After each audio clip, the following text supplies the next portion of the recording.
Bom dia, então, a todas e a todos. Bem-vindas e bem-vindos a mais um dia, o último dia, né, do Seminário Internacional de Educação em Ciências, Educação Matemática e Tecnologias Educativas. Estamos agora no mini curso 4, que será ofertado pela professora Vanessa e pelo professor Marcos. E o pessoal não precisa se preocupar com presença, tá? A presença é registrada direto na plataforma do Teams. Então, quando a gente encerrar o mini curso, a gente vai baixar a listinha lá para conferir quem esteve presente. Então, duas boas-vindas à Vanessa e ao Marcos. É muito bom tê-los aqui, tê-la e tê-lo aqui comigo, né? No nosso evento para falar de um assunto que eu gosto muito, né, que é a minha área de trabalho, que é educação em astronomia, e para falar de um tema que tem tudo a ver com o nosso evento, que é a produção de jogos para trabalhar com astronomia. Então, pessoal, fique bem à vontade para interagir com os participantes. A Cariane, que é nossa mestranda aqui no programa, estará a postos para ajudar quem precisar. Não sei se todo mundo tem acesso ao chat, tá? Mas caso vocês precisem de alguma coisa, tem um ícone aqui no Teams que é um sorrisinho com uma mãozinha, que significa que vocês podem interagir. Então, vocês vão clicar nele e vai ter uma mãozinha amarelinha. Vocês clicam, ó, vou testar aqui. Ela fica levantada, é um sinal para a gente que vocês querem falar, tá? E a gente pede que mantenham o microfone fechado para que a gente não tenha nenhum tipo de interferência na apresentação, certo? Então, vou passar a palavra para a Vanessa e para o Marcos. Se eles tirarem print, foto, marquem o evento nas redes sociais. Tá aí, ó. Tô apresentando para vocês a hashtag. Bem lembrado, Cariane. Então, é o nosso momento de tirar foto, né? Atualmente aí dos eventos online. Então, nos marquem nas redes sociais para a gente ter aí uma boa visualização, tanto do evento quanto do nosso programa de pós-graduação, que em breve vai estar abrindo edital para seleção, então, de novos alunos e alunas, certo? Então, gente, Vanessa, Marcos, sejam muito bem-vindos. A palavra é de vocês. Obrigada. Tá me ouvindo certinho, né? Vou só compartilhar. Sim. Uhum.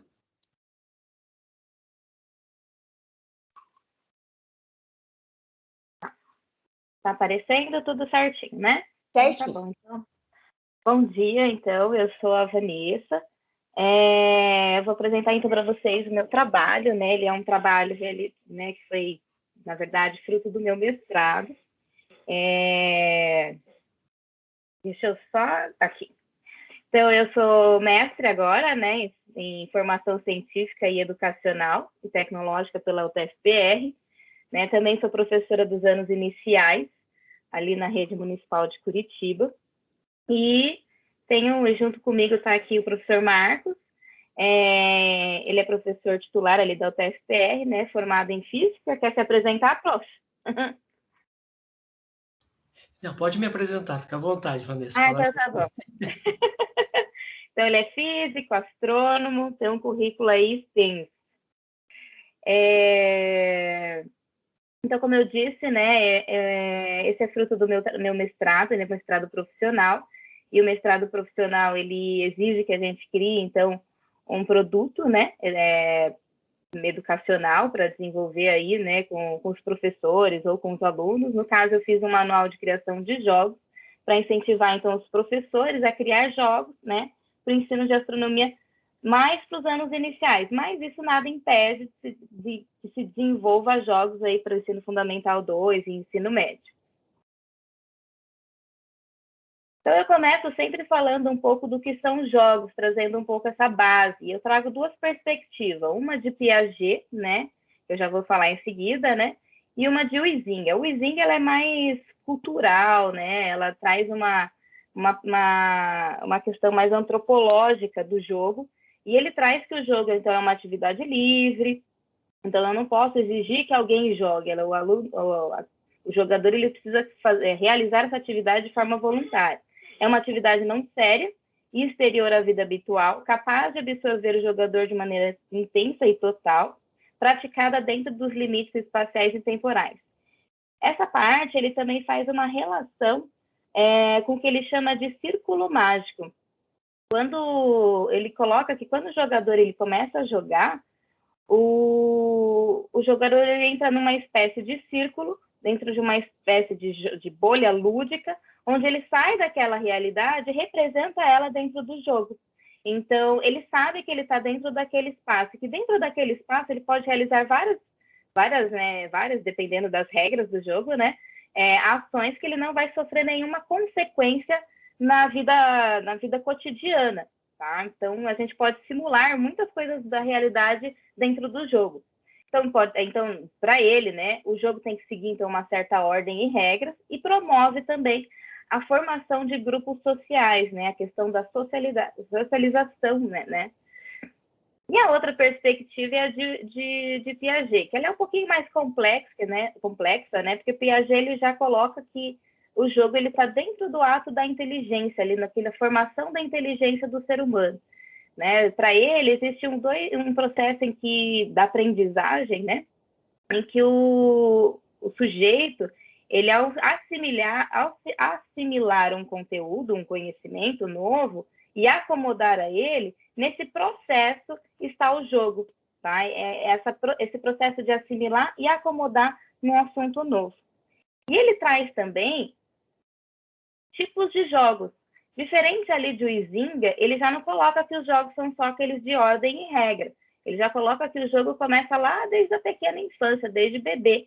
Quando a criança ela tem acesso aos objetos, ela começa a explorar. Então, ele coloca, né, nomeia isso como jogos de exercício, que é quando a criança toca objeto, ela joga o objeto no chão, ouve o barulho, testa aquele objeto para descobrir qual o significado daquilo, tem um sentido. E depois ele começa a dar um sentido, né? Conforme a criança vai crescendo, a criança vai dando um sentido àquele objeto e ela começa a simbolizar aquele objeto, dando uma função social para ele ou representando algo, né, que ela já conhece, né? Muito comum a gente fala, né? A criança que imita a mãe e o pai, né? Imita a profissão de alguém, né? E aí depois, quando a criança chega lá por volta dos 7 anos de idade, 6, 7 anos de idade, até os 10 anos, ela vai conceber os jogos de regras, que aí já são jogos que já têm ordens, né? Já tem delimitações, consignas, em que a pessoa tem que seguir. E aí, ali naquele momento também, que Piaget coloca da socialização, que aí eu preciso trocar com o outro essas informações e me relacionar com o jogo. E dentre o simbólico e os jogos de regras, ele coloca que também existem os jogos de construção, que são aqueles jogos como jogos de Lego, a massinha, né? Em que a criança modela um objeto seguindo um padrão real, né? E brinca com ele. Por isso que ele está dentro do simbólico e também do de regras, porque a gente consegue simbolizar esses objetos, né? No caso. Então, por que ensinar astronomia por meio do jogo? Né? Uma das questões é aquela questão que eu coloquei do Piaget. Ele acredita que a criança, na hora no processo de aprendizagem, ela passa por um processo de desequilíbrio. Então, eu provoco aquela criança, faço ela pensar, permito que ela tenha um desequilíbrio mesmo. Ela assimile, a partir do momento que ela vai se relacionando com o objeto, ela vai assimilando, até que ela acomoda e chega num processo de equilibração. E o jogo possibilita tudo isso, né? Logo que você vai jogar, você tem... Peraí, eu preciso resolver um problema, eu preciso vencer o jogo. Então, eu estou num processo de desequilíbrio, ainda estou tentando encontrar meios para vencer aquilo. Então, eu vou ter que entender qual que é a regra, vou ter que entender qual é a temática que está relacionada. E assim, eu vou assimilar aquilo até que eu acomodo e equilibro. E aí o processo acontece o tempo todo, em todo momento, né, na aprendizagem e no jogo também. Isso pode acontecer conforme as rodadas ou conforme as jogadas que você vai ter com aquele jogo. Ele vai permitir a construção do conhecimento dessa forma, né, porque você vai passar por um processo, nesse próprio processo de desequilíbrio e assimilação. Então, você vai estar construindo o seu conhecimento, né, ao jogar. Você vai estar criando hipóteses, pensando, refletindo sobre aquele tema que está proposto no jogo. E, além disso, ele também propõe uma atividade, ele é uma atividade que você pode trabalhar a questão motora, de você desenvolver a peça, né? De movimentar, criar estratégias, então a questão intelectual, e afetiva, porque o jogo traz essa possibilidade, né, da criança, do jogador, ter essas sensações, e que pode ser diversas, né, de raiva, de tensão, de alegria. E aí eu trago, né, para o meu trabalho mais o conceito de jogos de tabuleiro moderno. Não que os jogos clássicos não sejam bons, claro que são muitos bons também, mas mais para trazer uma novidade para os professores, mostrar que existem outras mecânicas, outras formas de se jogar e que também são muito prazerosas, né? Então, o jogo moderno, ele é definido ali por Souza como uns jogos criados nos últimos 50 anos e por autores identificáveis, né? Não aquela produção em massa, mas é como se fosse um livro, né? Então, a pessoa projetou aquele jogo especialmente naquele momento, né? Ele vem lá mais lá da Europa, tá? Que foi um evento que aconteceu na Alemanha, que é o jogo do ano. Eles promovem uma premiação para quem cria o melhor jogo e tudo mais. E nisso, né, na verdade, tem até uma outra questão, né, mais histórica, que, né, primeiro veio os jogos de guerras, né, que eram para simular as guerras mesmo, e a partir dessas mecânicas utilizadas para os jogos de guerra, é que eles começaram a criar os jogos modernos. Existem mais mecânicas, um designer mais específico, bem mais elaborado. Então, os jogos de tabuleiro moderno são interessantes para a educação porque eu consigo colocar a temática nele de uma forma mais complexa para o meu estudante estudar, né? Aprender determinados conceitos, tá? E aí, eu faço uma trilha de criação para os professores, né? Para que vocês tenham um norte de como começar. Claro que essa trilha não precisa ser seguida à risca, mas é só um norte mesmo. E aí começa ali, né, o público-alvo. Para quem que eu vou projetar esse jogo? Então, se eu quero pensar num jogo, para quem? Quem é o meu público-alvo? Essa é a primeira parte que se deve ser pensado, pois é o meu aluno, né? Onde que ele vai jogar, qual a faixa etária, qual o número de jogadores, que tempo essa criança, né, que esse jogador vai ter, no caso dos nossos alunos, né? Então, numa aula de 50 minutos, o meu jogo vai precisar ter menos tempo. Ele vai ter que durar menos tempo, porque eu não posso deixar um jogo para ser jogado no dia seguinte. Você quebra aquele círculo mágico, você quebra a bolha, e aí perdeu-se o interesse da criança, do adolescente, né, do aluno, por aquela proposta. A faixa etária vai depender também a questão, assim, qual o desafio que você está dando para o seu aluno? Se você tem um aluno de 6 anos de idade, você não vai propor um jogo no qual ele ainda não tem as habilidades para resolver aquilo, que vai ficar muito difícil. E nem vai fazer um jogo muito fácil, ao ponto de que ele se desinteresse. Então, o desinteresse pelo jogo é algo que tem que se pensar muito, né, na criação do jogo. Onde eles vão jogar, há espaço para jogar dentro da sala de aula, as mesas conseguem ser juntadas, eu consigo jogar no pátio da escola. Então, pode ser mínimos detalhes, mas que faz toda a diferença na hora do jogador jogar, né? Se tem muito barulho, ele vai conseguir se concentrar naquele objetivo que você tem com o jogo. O número de jogadores, eu posso criar um jogo para 1 até para 100 jogadores, mas eu preciso entender como que vai acontecer esse momento. Então, se eu tenho um jogo que é para 30 alunos, eles vão conseguir fazer a jogada ao mesmo tempo, ou então esperar que o outro jogue, o tempo de espera é curto, porque se o tempo de espera for muito longo, por exemplo, num jogo em que eu tenho que jogar e depois o próximo, se eu tiver 8 pessoas jogando, aquele 8º aluno que vai esperar a jogada dele, ele vai ter paciência, então eu preciso pensar em todos esses detalhes. Então, o ideal seria, dependendo do jogo, criar um jogo para 2, para 4, então isso vai depender do teu tipo de jogo, e da realidade que você tem em sala. Por isso a importância de criar o jogo. E aí, algo muito importante na criação do jogo é o objetivo. Que objetivo que eu tenho com o meu jogo? né? Quando eu vou criar um jogo, eu vou ter 2 objetivos: o de aprendizagem, o que eu quero, né? Ensinar com aquele jogo, e qual é o meu objetivo de jogo mesmo, né?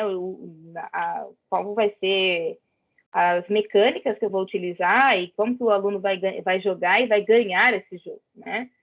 E aí eu trago alguns temas que estão dentro da BNCC. O tema que a gente vai utilizar é aquilo que a gente tem de conteúdo mesmo, e eu posso trabalhar qualquer tema que eu quiser, né? Aí vai depender muito da criatividade, do conhecimento do assunto para desenvolver esse tema, no caso. E aí eu trago uma contribuição ali de Boller e Cap, que eles fazem uma tabela da taxonomia de Bloom relacionando os tipos de jogos. E eu achei bacana porque ele coloca alguns verbos ali de objetivos que eu tenho de aprendizagem e já coloca os tipos de jogos. Então, na taxonomia eu tenho lá alguns níveis, né, de habilidades cognitivas. Então, tenho ali o conhecimento. Eu quero que meu aluno conheça alguma coisa. Então, eu posso fazer algo. Eu quero que ele liste, quero que ele identifique, reconheça, nomeie, né? Então, que tipos de jogos eu vou usar para ele conhecer algo? Pode ser o jogo de quiz, o arcade, né? Jogos de combinações. Isso são alguns exemplos, os próprios autores colocam, tá? Mas tem outros tipos de jogos que podem ser desenvolvidos. Então, eu posso criar jogos para o aluno compreender algo, para ele aplicar alguma coisa, para ele analisar, para ele organizar, né? Sintetizar ali o conhecimento, ou para ele avaliar. Eu até acho estranho, porque essa tabela aí é deles, né? E ele não coloca na avaliação o quiz.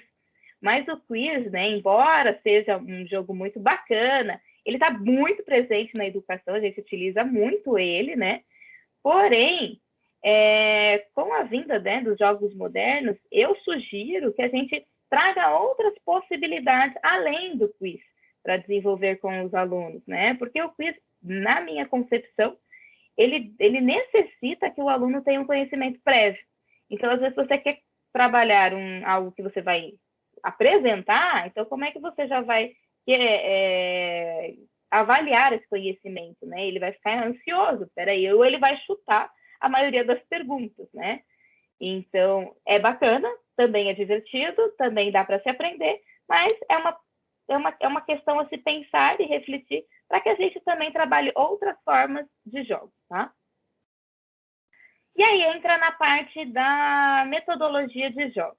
Eu trouxe a metodologia de Winnick, o LeBlanc e o Zubek, que eles trazem 3 elementos principais dos jogos, e eles falam que os jogos eles têm mecânicas, dinâmicas e estéticas. A mecânica, elas são as regras do jogo, tá? Como, por exemplo, a memória, a trilha, rolar e mover, rolar um dado e mover, né? Se movimentar. A dinâmica é a relação que eu tenho com aquelas peças de jogo, com as regras do jogo, tá? Então, seria o sistema do jogo. Então, a mecânica, vamos pensar que seria agora me fugiu a palavra, mas seria os códigos do meu jogo, tá? E a dinâmica seria o sistema desse jogo, e a estética seria as experiências que eu tenho com aquele jogo. E aí eu vou falar um pouquinho mais deles à frente. No manual, eu trago um pouco dessas mecânicas, essas são algumas mesmo, existem várias, acho que em torno de umas 180 a 200 mecânicas que já foram catalogadas.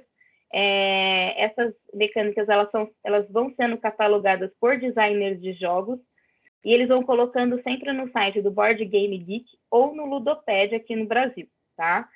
E aí eu trago algumas e eu categorizei, né, ela em 3 etapas para o professor ter uma visão um pouquinho mais sintetizada ali delas, né? Então, quando eu quero organizar um jogo, eu posso criar um jogo cooperativo, então eu vou organizar o jogo. O que eu quero com aquele jogo? Eu quero que meus alunos sejam cooperativos ali. Então, vai ser um jogo cooperativo. Ou quero um jogo competitivo, eu quero que eles disputem entre si. Quero um jogo solo, só para uma pessoa jogar. Aí eu vou organizar também a ordem de turno do jogo. Se vou jogar, vai ser um jogador, se vai ser outro jogador, depois em seguida outro jogador. Se eu vou poder passar a vez, se eu posso jogar por time, se vai ser numa ordem variável. Então, eu jogo, depois vem a Roberta e joga outra carta, então sem ter uma ordem específica. em tempo real, então eu coloco um reloginho ali no jogo e aí todo mundo tem que resolver um problema naquele momento e se não resolver, acaba o jogo. Então são várias possibilidades que eu tenho para trabalhar e criar no jogo educativo, né, ou de entretenimento mesmo. E aí depois vem o desenvolvimento de jogos ali, é só um pouquinho mesmo, tá? Então eu trouxe algumas principais, então se eu quiser que meu aluno, meu jogador, ele escreva, veja algo e escreva, então tem jogos que eu posso escrever, faz desenhos, né? Então, para o outro adivinhar, então é muito bacana isso. Então, na astronomia seria bem legal até para trabalhar determinados conceitos. O próprio tabuleiro, a forma que o meu jogador vai se movimentar. Então, eu posso trazer um tabuleiro, ele sendo modular, então eu construo o tabuleiro na hora, não tem um tabuleiro pronto, então também é uma possibilidade. Então, para vocês verem quantas mecânicas diferenciadas, diferentes que existem para eu desenvolver o jogo. E a finalização do jogo também, existem outras, né? Então, acabou o jogo, tipo, acabou naquele momento, morte súbita, né? Ou então, vou ganhar pontos de vitória durante todo o jogo e no final eu conto aquele ponto. Ou acabou meus recursos, acabou o jogo. Ou eu vou ter a possibilidade de eliminar jogadores. Então, existe um número muito grande de mecânicas que pode ser trabalhado. E eu posso trabalhar uma mecânica só, como eu posso trabalhar várias mecânicas em um jogo só. E aí isso vai deixando o jogo um pouco mais complexo, tá? E aí eu apresento para vocês, para desenvolver um pouco a mecânica, um jogo que eu criei, e ele está também no manual, para entender um pouco o que seriam essas mecânicas. Ali, o jogo ele tem o objetivo de conhecer os planetas do sistema solar.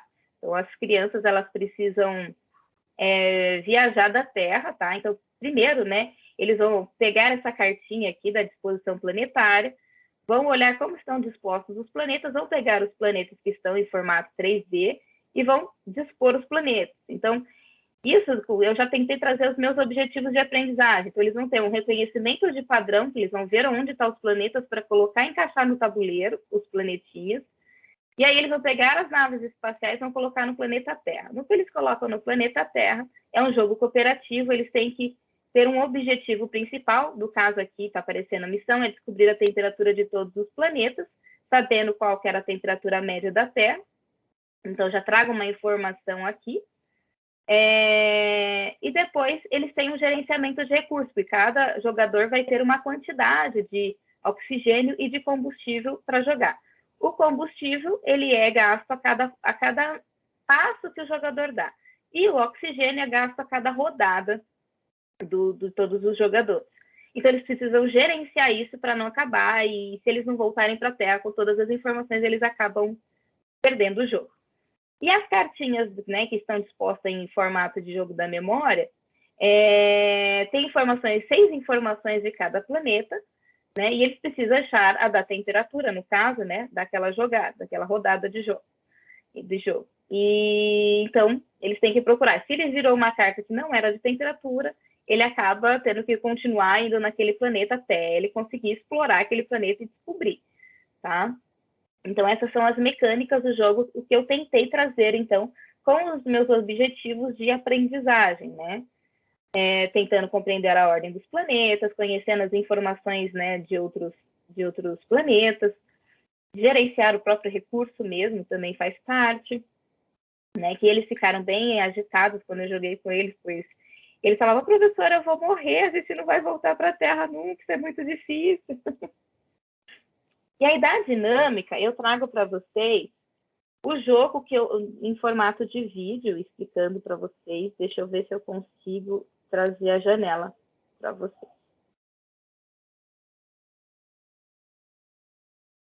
Aqui. Me dá só um ok se vocês estão vendo a tela do YouTube. Sim, então, Vanessa. Uhum. Ok. Me avisa se estiver ouvindo o som, tá? Então? Não. Porque para mim está mudo.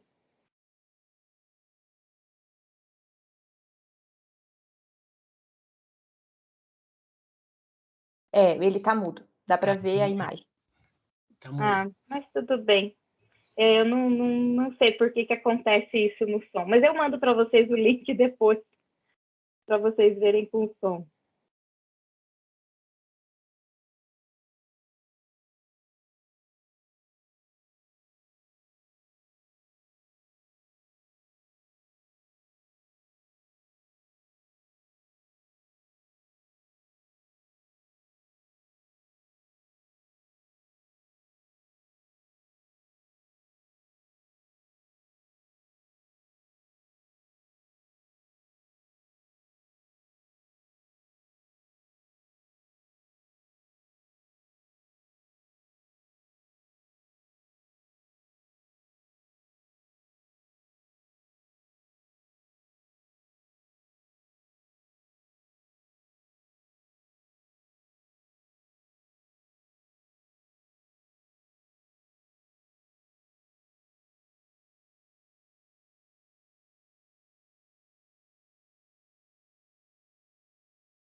Desculpa pelo som, mas não sei o que aconteceu.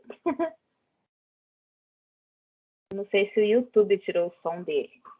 Mas aí depois eu mando para vocês certinho, tá bom? Então, o jogo ali, é triste ver sem música, né? Mas ali o som dele, a dinâmica dele é justamente esse movimento das peças, eu gerenciar lá o meu recurso, eu colocar, entregar o recurso, aquela que vai gerando justamente aquela questão, gerando a questão da estética mesmo, que vai ser as minhas experiências com o jogo. Por isso que a dinâmica, quando eu estou criando um jogo, eu consigo prever mais ou menos como que o meu jogador vai sentir. Mas eu não tenho exato se ele vai gostar ou não. Porque cada jogador ele vai ter uma resposta, vai dar uma resposta àquela dinâmica. Alguns vão gostar, outros não vão gostar, tá? Isso é bem relativo. E as experiências ali, os autores eles colocam algumas, mas podem ser das mais diversas, né? Posso querer desafiar meu estudante, posso querer que ele tenha uma sensação de prazer, né, ali naquele jogo, ou então que ele só passe tempo mesmo, ou algo que ele descubra ou tenha uma fantasia, né? Cria uma fantasia. São jogos narrativos que também são muito bacanas. Então, né, a metodologia seria essa, né?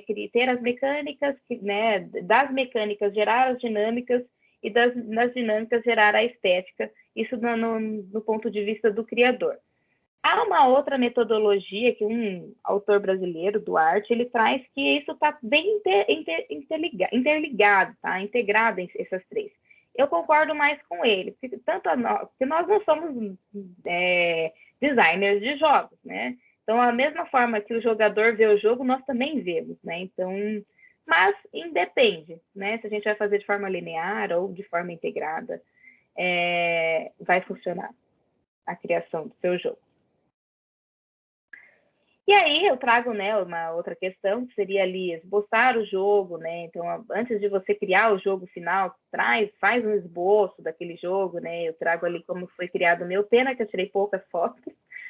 E aí essa ficou bem clarinha, né? Mas eu fiz logo numa papel cartolina, fui colocando os botões, fui testando, até que fui colocando, né? Fui pedindo para umas amigas que trabalham com impressora 3D, imprimindo lá os foguetinhos, né? E aí é o momento que você esboça o seu jogo, pensa nos componentes, elabora a narrativa. É muito importante ter uma narrativa o seu jogo, né? Principalmente o jogo educativo, para que o estudante ele interaja ali, ele entre naquele universo e compreenda melhor os teus objetivos, e na criação de regras, tá? Já vai planejando as regras. E aí depois você cria a sua versão final. Eu coloco ali até 2 opções para onde você pode criar, que foram as que eu usei. O Inkscape, ele é como se fosse um Photoshop gratuito, ele é muito bom, mas aí exige um pouquinho mais de entrar lá no YouTube e descobrir como é que funciona, né, como trabalha, que ele é um pouquinho mais complexo. O Canva eu uso para tudo praticamente hoje, eu gosto bastante dele e também é uma opção para a gente criar. E aí eu fui criando, né, fui colocando ele num tecido para fazer, e aí a impressão dos componentes, né, fazendo com massinha, e também lancei ele no Tabletop, esqueci de colocar aqui, que é uma plataforma para designers de jogos. Ele só tem a opção de fazer um jogo gratuito, tá? De forma gratuita, mas ele é bem bacana porque você joga como se fosse jogo de tabuleiro mesmo. Você tira as pecinhas, você gira, você movimenta, então também é uma opção para jogar com os alunos. Ele não está publicado ainda porque eu ainda preciso dar umas refinadas, mas assim que publica ele fica disponível na plataforma para todos jogarem, pelo que eu compreendi. Né? E aí depois é o momento de você jogar, né? E testar o jogo e aí começa a diversão. Então eu joguei com os alunos aqui, a gente, né, gerou até um artigo, ele ainda está para ser publicado e foi bem bacana as respostas que eles trazem para a gente. Eu digo até que na versão, é que não tem uma foto aqui, mas na época que eu estava fazendo o teste, eu trouxe para uma outra turma, essa turma jogou comigo e eles trouxeram várias contribuições até do jogo, tá? E iam falando da astronomia de uma forma interessante, porque aí eles iam fazendo essa relação.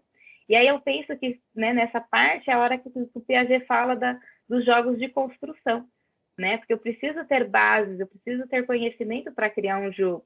Eu posso criar até mesmo com os meus estudantes, né? Trazer eles para testar, para avaliar, para trazer ideias. E aí, um dos princípios para a gente criar jogo é a gente jogar. Então, eu trago aqui, eu não sei se todos têm acesso ao chat, Roberto, mas qualquer coisa você joga, tá bom? Aí... Tá bom. Alguns têm acesso ao chat, sim. Ah, então tá bom. Esse é um jogo que eu gosto bastante, ele se chama Timeline, não sei se alguém conhece. Ele é um jogo para você criar uma linha do tempo de fatos históricos, tá? Então, no caso ali, eu peguei algumas cartinhas que estaria mais relacionada aí à astronomia, né? Dentro de 3 desses que eu tenho. E o jogo real, o que você faz? Cada jogador tem 3 cartinhas e você coloca uma carta inicial, você não pode ver o verso dela, que é onde tem a data, né? Que aconteceu, e coloca na mesa. E aí, né, conforme for a rodada, cada jogador vai colocar a sua peça ou antes ou depois daquela linha do tempo. E vai ficando mais complexa conforme a linha vai crescer, você vai ter que inserir. E aí, se você vira a peça, estava no tempo certo, você eliminou aquela peça, então você está ganhando. E se não, você vai ter que comprar mais uma peça e mais uma carta, e aí continuar. Aí aqui eu trouxe uma adaptação. Então, que a gente pode fazer, então, por exemplo, organizar isso da forma que vocês acham que ficaria correta a linha do tempo, por exemplo. Aí, se vocês quiserem, pode colocar ou falar, não sei. Ou abrir o microfone e falar qual que é a ordem, que aí eu já falo a resposta. Eu vou dar 2 minutinhos.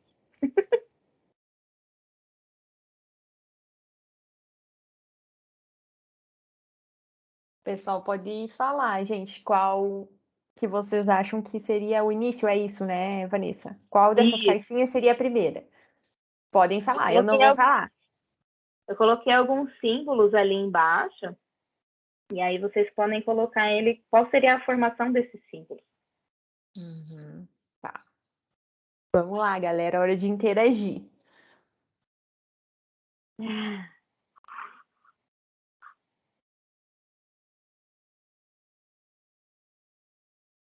Acho que o pessoal tá meio tímido, Roberto. Vamos lá, povo. Qual que é a primeira letra?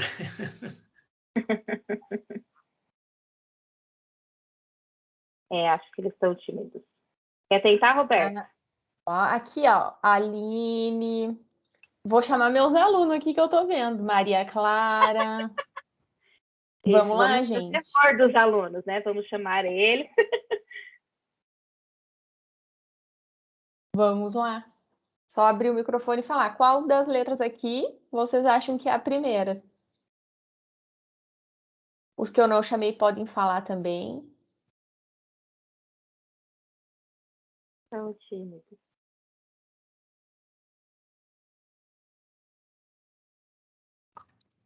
O pessoal tá com medo de errar, gente. Vai que, né? Não tem problema nenhum. Não tem nota no final, né, Roberto? Ah, Não. Ou não, né? Não tem nota.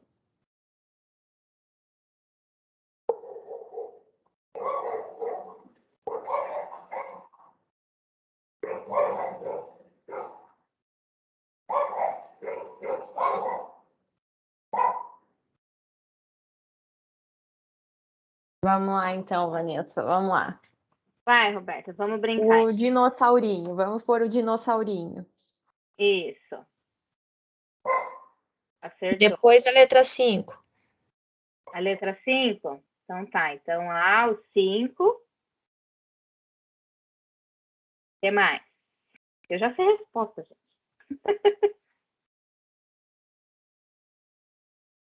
Tô na Cadê o dúvida aqui Marcos? do Também T. tô na dúvida. Entre o T, o T e o R. Eu acho que o T. Eu acho que é o T. R. O e S? Isso, vamos ver lá se a resposta tá certa.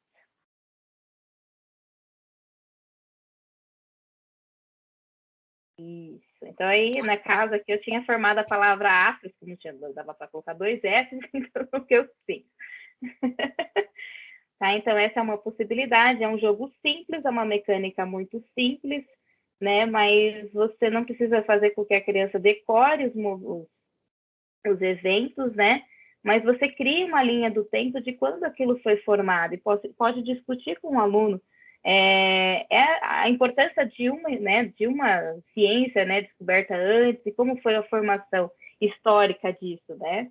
E isso é muito fácil da gente criar um jogo com base nele, né?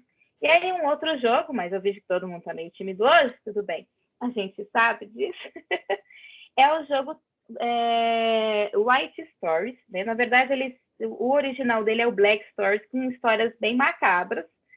E aí depois criaram jogos um pouquinho mais leves, né? Com histórias mais leves para criança. Ali tem algumas opções. E aí você lança uma frase e a criança ela tem que perguntar, né? O jogador ele tem que perguntar coisas para você até que ela chegue na resposta certa. E aí as perguntas é que vai formular, né? Vai chegar à conclusão daquele evento, né? Daquela carta para você concluir. Né? Eu vi relatos de pessoas que ficam meia hora jogando. Eu já não teria muita paciência para deixar meia hora jogando. Então, eu já delimitaria um tempo. Não, a gente tem 10 minutos para fazer perguntas, né? Então, ali, por exemplo, essa eu criei. Então, um dia frio de inverno, ela olhou para o céu e admirada ficou. Então, as crianças vão perguntando, né? No caso, eu testei com meu marido, testei num outro curso. Então, as perguntas vêm assim, estava de dia, estava de noite, tinha a estação espacial passando, tinha muita estrela, não tinha. Então, você vai trazendo, né? Questionando. Claro que aí, nesse caso, é importante já ter trabalhado um pouco o assunto com a criança, ter um pouquinho de base para responder, né? E aí, no caso, seria o céu estar sem nuvens e ela conseguiu identificar perfeitamente a constelação de Escorpião e tudo mais. Teve um que o rapaz descobriu na primeira, porque ele viu o frio do inverno. Eu falei, então tá, né? Poxa, perdeu a graça, não tem braço. E já outras pessoas falaram que não iam descobrir isso nunca. Pode falar. A constelação de Escorpião aparece tanto no hemisfério sul quanto no norte? Ela é mais... Aí é com o Marcos. Eu acho que é mais no sul, né, Pro?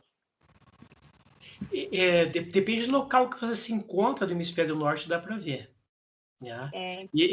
Perceba, né? É uma constelação do zodíaco, né? Então, ela é vista de todas as partes da Terra, né? Claro que se você estiver muito nos extremos, às vezes fica complicado de observar, né? Mas ela é do zodíaco, né? Então, se tem alguém no hemisfério norte com signo de escorpião, que dá para ver.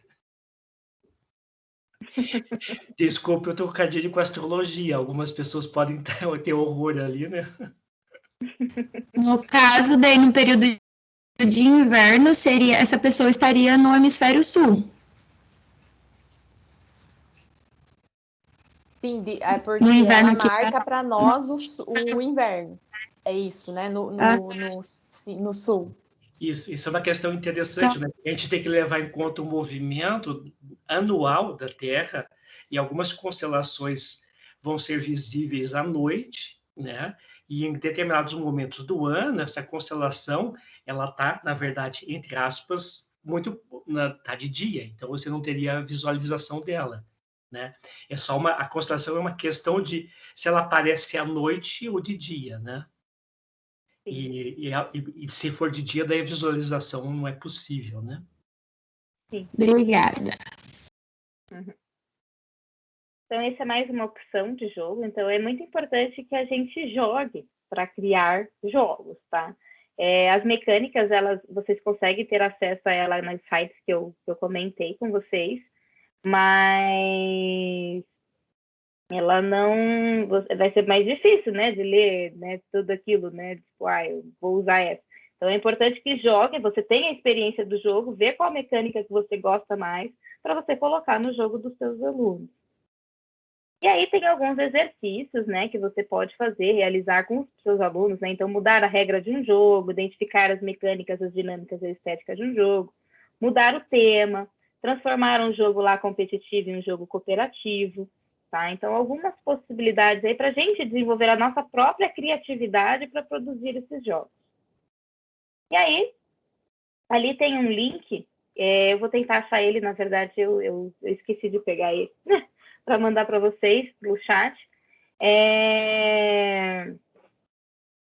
Vocês conseguem ter acesso a essas informações, tá? E também alguns questionários ali que eu trago para vocês, né, até para conhecer um pouco sobre o que vocês têm com relação ao jogo. E aí eu trago ali algumas sugestões, a Ludopédia e o Board Game Geek, que eles falam tudo sobre jogos, tudo, absolutamente tudo mesmo, né? Apresentam milhares de jogos existentes, alguns livros aí que eu utilizei para pesquisa, né? Os próprios jogos para o ensino de astronomia do professor Bretones, que é muito bacana, já tem 10 jogos ali disponíveis para jogar, para imprimir e jogar com os alunos. Esse Jogar para Aprender, ele é um livro maravilhoso para a gente ter ideias de como criar jogos, e os Regras do Jogo, que são livros, é uma coletânea ali, mais voltada para quem é designer, mas é bem tranquilo para nós, professores, termos uma orientação. E aí, alguns sites, eu trago ali os Jogos no Tabuleiro, é um professor da Universidade de Coimbra, se eu não me engano, e ele trabalha com jogos na educação, eu acho bem bacana o site dele, né? O YouTube que ele tem, ele apresenta vários conceitos ali.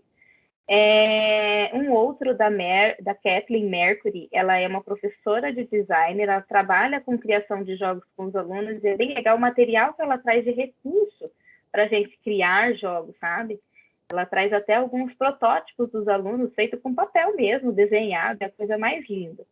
O Tabletopia, que é uma plataforma que você pode jogar, como também pode criar seu jogo. E o Board Game Arena, que você tem os jogos de tabuleiro que podem ser jogados também de forma online. Então, nessa pandemia aí, né, impossibilitou da gente jogar presencialmente, mas aí tem essas plataformas que dá para jogar.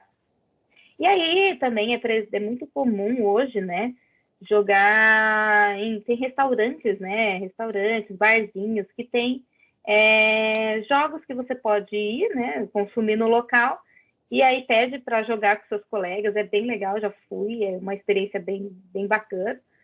E assim você vai conhecendo os jogos, né? Como tem muitos, né? Você não vai comprar todos, então você conhece o jogo ali nessas possibilidades para conhecer. E é isso, pessoal. Se tiver alguma pergunta, muito obrigada pela atenção de vocês. Deixa eu fechar aqui. Acho que parou de apresentar, né? Não. Parou.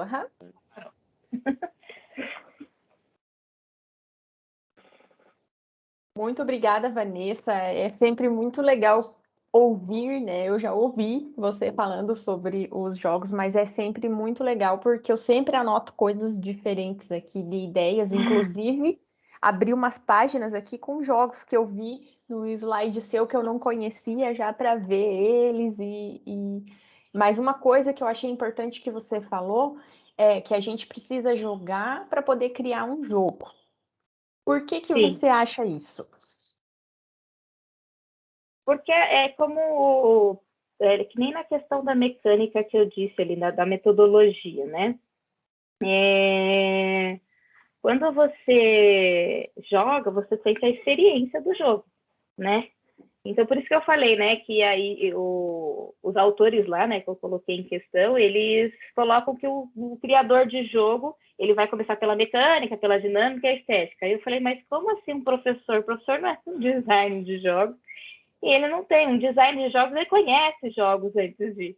Então, ele pode começar pela mecânica tranquilamente, mas nós não. Então, a gente precisa conhecer, sentir a sensação do jogo, perceber qual que é que experiência